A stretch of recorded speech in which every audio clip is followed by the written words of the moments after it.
Pernah nggak sih Anda lagi santai buka HP, terus tiba-tiba grup WhatsApp keluarga yang biasanya sepi, mendadak heboh? Isinya pesan berantai yang bilang kalau bantuan langsung tunai atau BLT sebesar Rp900.000 bakal cair bulan Mei 2026 ini. Wah, rumor ini beneran lagi menyebar secepat kilat di media sosial. Banyak banget pesan di WhatsApp, sampai video-video di TikTok yang bikin orang-orang pada sorak kegirangan. Tapi, tunggu dulu.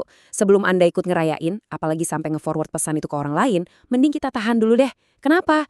Karena realitas di lapangannya itu jauh lebih kompleks dari sekedar pesan singkat yang di-forward berkali-kali itu. Halo dan selamat datang di paparan kita kali ini. Saya bener-bener semangat nih buat mandu Anda ngebongkar tuntas topik yang lagi panas ini. Sebagai pengamat kebijakan sosial, kita bakal sama-sama bedah secara terstruktur apa sih sebenarnya program BLT ini, siapa aja target utamanya, dan tentu aja fakta di balik rumor pencairan bulan Mei itu. Terus yang paling krusial, gimana caranya Anda bisa ngecek status resmi Anda dengan aman. Oke, yuk kita langsung aja selami lebih dalam dan pastiin kita cuma berpegang sama fakta, bukan sekedar asumsi. Nah, ini dia agenda paparan kita hari ini.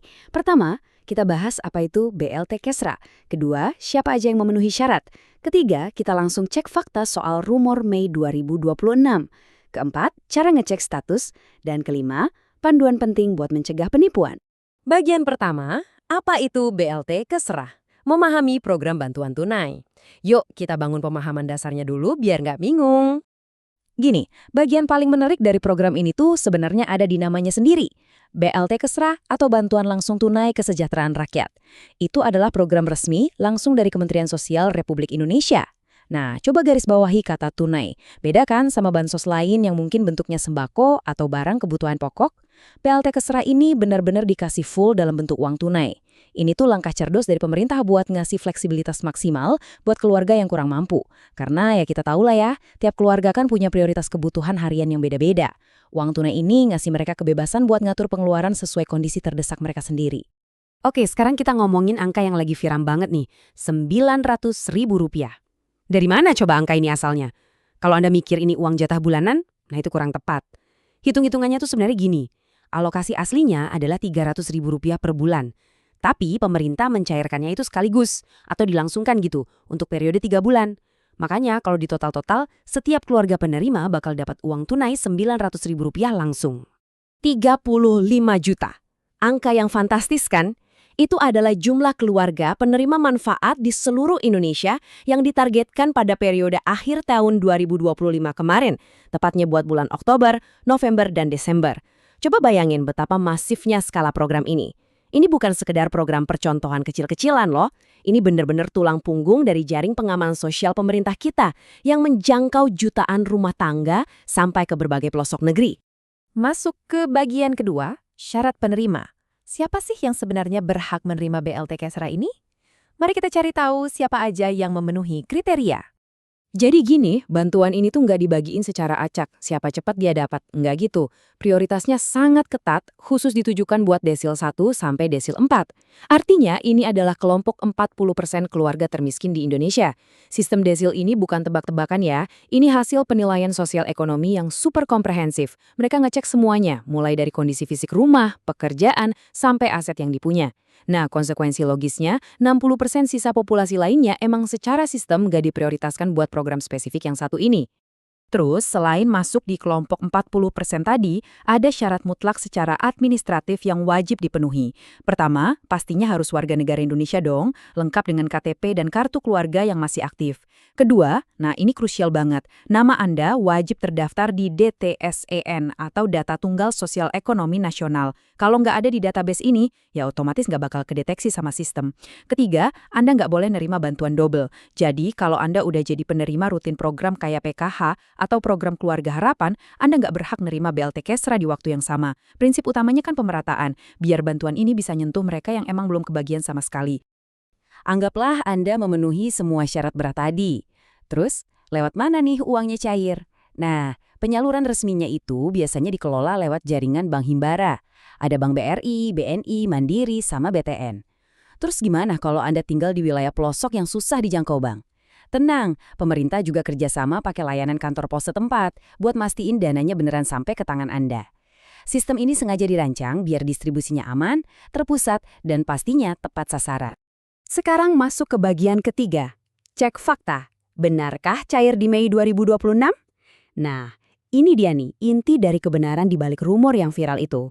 Ini dia pertanyaan besarnya, yang saya yakin bikin Anda ngeklik paparan ini. Apakah pemerintah benar-benar dan secara resmi bakal nyairin BLT Kesra di bulan Mei 2026 ini kayak yang lagi heboh banget di grup WhatsApp Anda?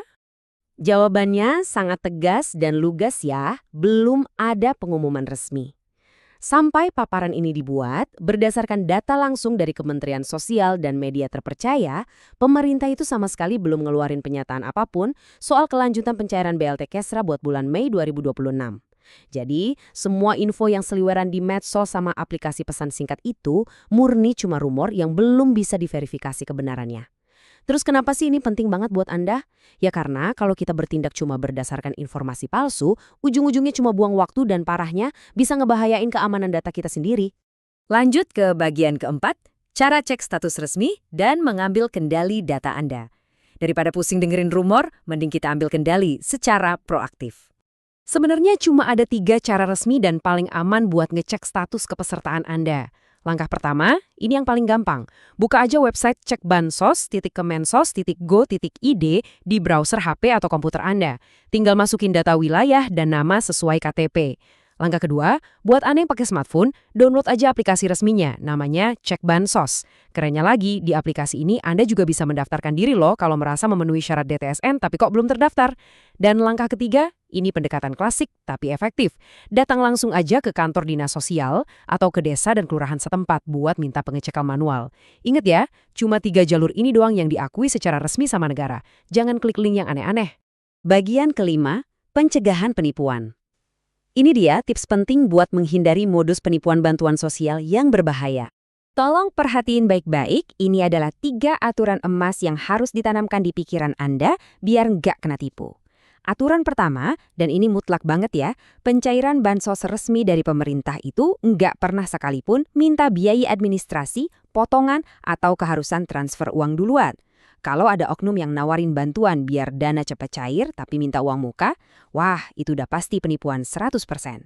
Aturan kedua, selalu verifikasi informasi cuma dari akun resmi. Misalnya, Instagram di @kemensosri. Aturan ketiga, mari kita putus rantai kebohongan. Jangan gampang nge-share informasi yang belum jelas, karena tanpa sadar, jempol kita bisa ngebahayain anggota keluarga atau teman kita sendiri. Kalau Anda cuma bisa nginget satu hal aja dari seluruh paparan kita hari ini, tolong ingat rangkuman ini baik-baik. Program BLT Kesra itu emang nyata dan punya rekam jejak penyaluran yang jelas di masa lalu. Tapi, buat isu spesifik pencairan di bulan Mei 2026 ini, sampai detik ini belum ada kepastian resmi dari pemerintah. Kewaspadaan Anda itu benar-benar senjata yang paling ampuh. Yang pada akhirnya membawa kita ke pertanyaan penutup ini. Sebuah informasi yang benar itu butuh pahlawan buat menyampaikannya. Setelah kita bongkar semua bukti dan fakta dari sumber aslinya hari ini, apakah Anda siap buat jadi orang yang berani ngelurusin kebenaran dan nyetop laju hoax di grup obrolan keluarga Anda? Pengetahuannya udah ada di tangan Anda nih sekarang. Keputusannya ada pada Anda. Gunakan pemahaman dari paparan ini buat ngelindungin komunitas dan orang-orang terdekat Anda. Tetaplah kritis, jangan berhenti belajar, dan kita bakal ketemu lagi di paparan mendalam berikutnya.